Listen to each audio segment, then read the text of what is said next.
ये फिल्म एक सच्ची घटना पर आधारित है। कहानी की शुरुआत होती है वेस्ट वर्जीनिया के जंगल से, जहां पर हम देखते हैं एक कपल को जिनका नाम है रिच और हैनी। ये दोनों लोग हिल क्लाइंबिंग कर रहे होते हैं, लेकिन जैसे ही रिची ऊपर पहुंचता है उसे एक नदी दिखाई देती है जो कि बहुत ज्यादा गंदी होती है। इसे देखते ही वो अपनी वाइफ से कहता है कि तुम भी जल्दी ऊपर आ जाओ। इसी दौर में हम देखते हैं कि उसकी वाइफ का पैर हिल से फिसल चुका है और वो नीचे खिसकते खिसकते गिर जाती है, लेकिन वो खुद को संभालते हुए एक बार फिर से चढ़ने की कोशिश करती है और चढ़ने के साथ साथ वो अपने हस्बैंड जिसका नाम रिची होता है उसको भी बुलाने लगती है, लेकिन ऊपर से कोई आवाज नहीं आ रही होती है। उसके बाद हम देखते हैं कि हैली डर जाती है। तभी अचानक से उसके चेहरे पर खून की बूंदें टपकने लगती है और तभी इसकी नजर रिची पर पड़ती है जिसको कोई ऊपर से उठाकर नीचे फेंक रहा होता है। उसके बाद हैली को भी कोई जोरों से ऊपर खींचने लगता है। इसके बाद हैली अपनी रस्सी हिम्मत करके खुद ही काट देती है और रस्सी काटने के बाद वो अपने आप को नहीं संभाल पाती और नीचे गिर जाती है और तभी उसकी नजर रिची के लाश पर पड़ती है और ये सब देखने के बाद वो बहुत ज्यादा डर जाती है और रोने भी लगती है। लेकिन तभी अचानक से एक पहाड़ से बहुत तेज आवाज आती है, चिल्लाने की आवाज, और ये देखकर वो वहां से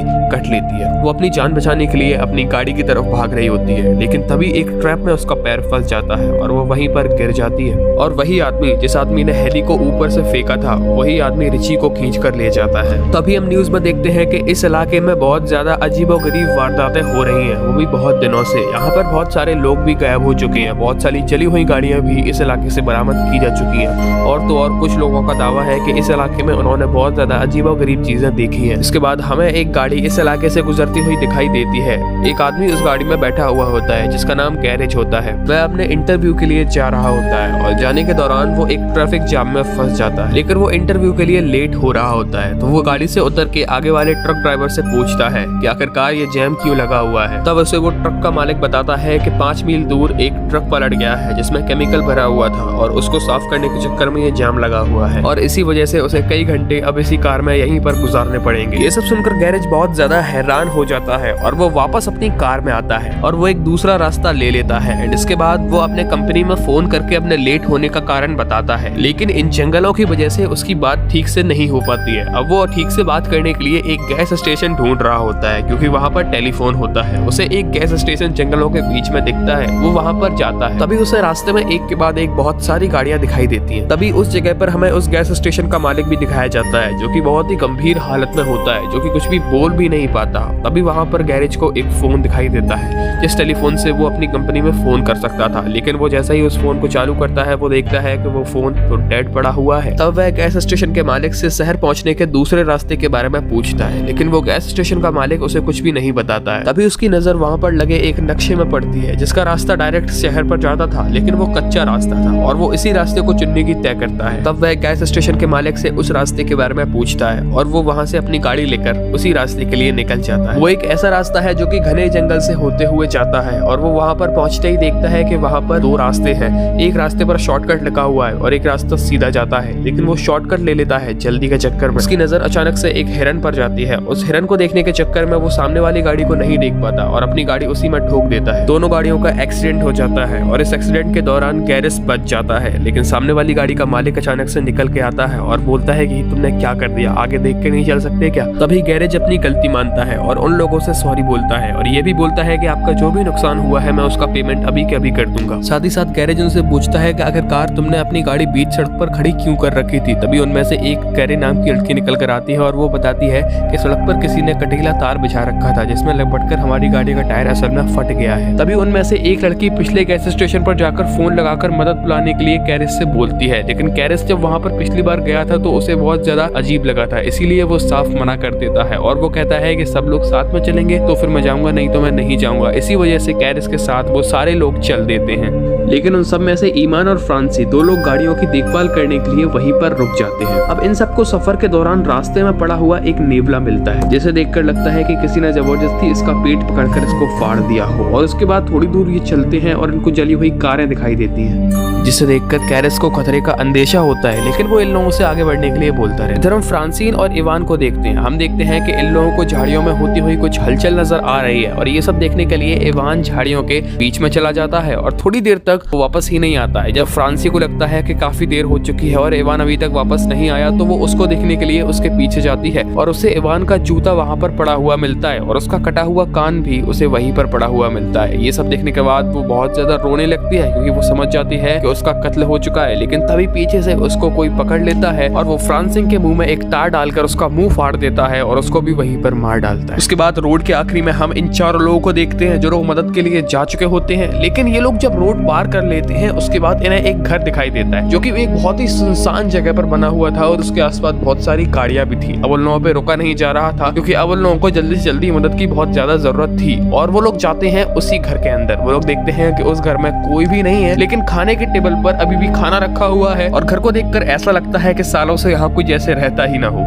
साथ ही साथ उन्हें चश्मे और बहुत सारी गाड़ियों की चाबियां और उसके साथ साथ वो कटीला तार भी मिलता है जिससे लपटकर उनकी गाड़ी का टायर असल में फट गया था। उसके बाद गैरेज फ्रिज खोल लेता है और फ्रिज में वो देखता है कि कुछ इंसानों के ऑर्गन्स रखे हुए हैं और ये सब देखने के बाद वो बहुत ज्यादा डर जाता है कि उसे समझ में आ चुका होता है कि यहाँ पर कुछ भी ठीक नहीं है। तभी उन्हें एक गाड़ी की आवाज आती है। वो लोग देखते हैं कि उस गाड़ी पर उनकी ही गाड़ी डंप होकर आ रही है और ये सब देखने के बाद वो लोग बहुत ज्यादा डर जाते हैं और वो लोग समझ चुके होते हैं कि इवान और फ्रांसिस अब नहीं रहे। अब ये चारों लोग घर के पिछले दरवाजे से भागने की कोशिश करते हैं लेकिन वो दरवाजा लॉक होता है और वो लोग ये नहीं खोल पाते हैं, तो ये लोग हड़बड़ाहट में वहीं पर छिप जाते हैं। वहीं हम इस कातिल को घर के अंदर आते हुए देखते हैं जहाँ पर ये फ्रांसिस की लाश को जमीन पर पटक देता है। इसके बाद हमारी नजर कैरिस और जस्सी पर जाती है जहाँ फ्रांसिस को देखने के बाद ये लोग बहुत ज्यादा डर जाते हैं। फिर वहाँ हम पहली बार 3 आदमखोरों को देखते हैं जहाँ पर वो लोग फ्रांसिस की लाश को उठाकर टेबल पर रखते हैं और अपने तेज धार औजारों से इसको काटना शुरू कर देते हैं। वहीं जैसे ही ये खूनी मंजर देखकर चिल्लाने लगती है, जल्दी से स्कॉट उसके मुंह पर हाथ रख देता है जिससे कि आदमखोरों को कुछ भी पता नहीं लग पाता कि आखिरकार आवाज कहाँ से आई थी और वो लोग दोबारा अपने काम में लग जाते हैं। कुछ देर बाद वो आदमखोर लाश को खाकर गहरी नींद में सो जाते हैं। इसके बाद हम देखते हैं कि ये तीनों प्लान करते हैं कि यहाँ से कैसे निकलना है, लेकिन जब ये लोग निकल रहे होते हैं उसी टाइम पर एक आदमखोर की इन पर नजर पड़ जाती है जिसे देखकर सब लोग घर के पीछे भागना शुरू कर देते हैं और उसके बाद वो सारे आदमखोर इन्हें ढूंढते ढूंढते इनके पास आ जाते हैं। लेकिन कैरिस इन आदमखोरों की गाड़ी चुराने का प्लान करता है और चिल्लाने लगता है इन आदमखोरों का ध्यान खींचने के लिए, लेकिन तभी उनमें से एक आदमखोर उसके पैर में गोली मार देता है और वो झाड़ियों के पीछे छिप जाता है। ये देखकर बाकी तीनों हैरान रह जाते हैं, लेकिन स्कॉट मौका देखते ही ट्रक की तरफ भागने लगता है जिससे कि वो ट्रक को चुरा सके। लेकिन तभी अचानक से उसके आकर सीने में एक तीर लगता है जिससे कि वो वहीं पर मर जाता है। मौका देखते ही ये तीनों लोग वहाँ से ट्रक को लेकर निकल जाते हैं जहाँ कुछ दूर चलने के बाद इनका ट्रक एक कीचड़ में फंस जाता है क्योंकि अब उसको वो लोग निकाल नहीं सकते थे, इसीलिए वो ट्रक को वहीं पर छोड़ देते हैं और ये लोग पैदल ही अपनी जान बचाने के लिए वहाँ से भाग जाते हैं। दिन से शाम हो जाती है और हम देखते हैं कि वो तीनों आदमखोर इन तीनों का शिकार करने के लिए वहाँ से निकल जाते हैं। ये तीनों भी थक हार कर एक पेड़ के नीचे बैठ जाते हैं। तब कार्ली उन्हें इशारा करती है कि ऊपर देखो। दरअसल ऊपर एक वॉच टावर होता है और हमेशा वॉच टावर में एक बंदा रहता ही है, तो उन्हें लगा हम वहाँ से मदद मांग पाएंगे और वॉच टावर में रेडियो भी होता है, तो वो लोग मदद के चक्कर में ऊपर गए। लेकिन जैसे ही वो लोग ऊपर गए वो लोग मायूस हो गए क्योंकि ऊपर कोई भी बंदा नहीं था, लेकिन उन्हें वहाँ पर रेडियो मिला और साथ ही साथ उन्हें फर्स्ट एड बॉक्स भी मिला जिससे कि वो अपना इलाज कर पाए।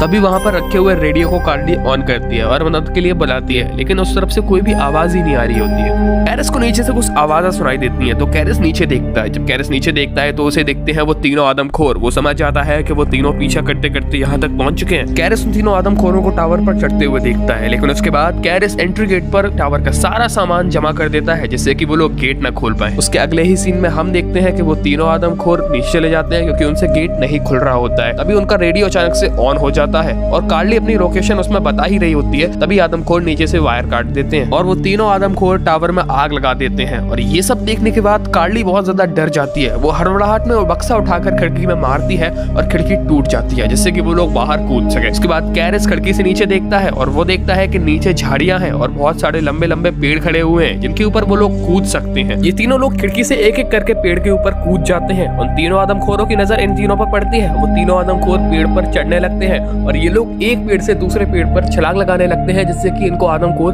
पकड़ ना पाए। लेकिन चार्ली जब कूद रही होती है उसी टाइम पर एक आदमखोर उसके करीब ही आ जाता है और वो आदमखोर उसके मुंह में कुल्हाड़ी मारकर उसके 2 टुकड़े कर देता है और चार्ली को वहीं पर खत्म कर देता है। फिर कैरिस अपने आप को संभालता है और सुबह हो जाती है। तभी कैरिस को अचानक से एक गाड़ी आती हुई दिखाई देती है क्योंकि उसके पास अब कोई भी नहीं था, तो अब अकेले ही वो मदद मांगने उस गाड़ी के पास जाता है और वो उस गाड़ी के बोनट पर चढ़कर पुलिस वाले से बोलने लगता है कि हेल्प करो। लेकिन जैसे ही पुलिस वाला गाड़ी से बाहर आकर उससे कुछ पूछता, उससे पहले ही पुलिस वाले के सिर में एक बहुत तेज आता हुआ तीर घुस जाता है। तभी वहाँ पर हमें एक आदमखोर दिखाई देता है और कैरिस समझ जाता है कि वहाँ पर वो आदमखोर पहुंच चुका है। वो आदमखोर कैरिस को ढूंढते ढूंढते गाड़ी के पास आता है और कैरिस गाड़ी के नीचे छिप जाता है। लेकिन जैसे ही वो आदमखोर गाड़ी के नीचे देखता है तो कैरिस वहाँ पर नहीं होता है। ये देखकर आदमखोर बहुत ज्यादा हैरान रह जाता है। उसके अगले ही सीन में हम देखते हैं जेसी को, जिसे एक आदमखोर ने पकड़ रखा था और उसको मारने ही वाला था। जैसे ही आदमखोर वो जेसी को मारने वाला होता है तभी उसको बाहर से आती गाड़ी का शोर सुनाई देता है और ये सब देखने के बाद वो बहुत ज्यादा चौंक जाता है। और जैसे ही वो दरवाजे के पास जाता है कैरिस उसको दरवाजे के साथ साथ कुचल देता है। गाड़ी से उतरकर वो एक नुकीली चीज उठाता है और वहां से एक और हैवान को मार देता है और उसके बाद वो जेसी को बचा लेता है। उसके बाद एक और आदमखोर उन पर हमला कर देता है एंड इसके बाद वहां पर जेसी को एक तीर दिखता है। उसी तीर को फेंक कर उसके गर्दन में मारकर उस आदमखोर को जेसी मार देती है। इसके बाद वो दोनों लोग बिल्डिंग के बाहर आते हैं और उन्हें पुलिस की कार दिखती है। पुलिस की कार में उन्हें कैन भी दिखती है। तो कैरिस उस कैन को निशाना बनाकर उस पूरी बिल्डिंग को उड़ा देता है, यानी कि ब्लास्ट कर देता है और उन तीनों आदमखोरों की गाड़ी लेकर वहां से निकल जाता है। और फिर हमें दिखाई जाती है वही रोड जिस रोड से ये लोग वहां पर आए थे और वही गैस स्टेशन। वो गैस स्टेशन का मालिक इस कार को देखकर अपने गेट लगा लेता है और कैरिस वहां पर जैसे ही रुकता है वो एक मैप को लेता है और अपने साथ रखता है और वहां से निकल जाता है। दोस्तों, आपको ये मूवी एक्सप्लेनेशन कैसी लगी? अगर आपको अच्छी लगी तो प्लीज लाइक कर देना। बहुत ज्यादा मेहनत लगी है इस मूवी को बनाने में, मैं सच बता रहा हूँ, मैंने 4 दिन लगा दिए। अगर आपको एक्सप्लेनेशन अच्छी लगी हो तो प्लीज लाइक कर देना। बाकी मैं मिलता हूं आपसे अगली वीडियो में। Thank you so much and good bye.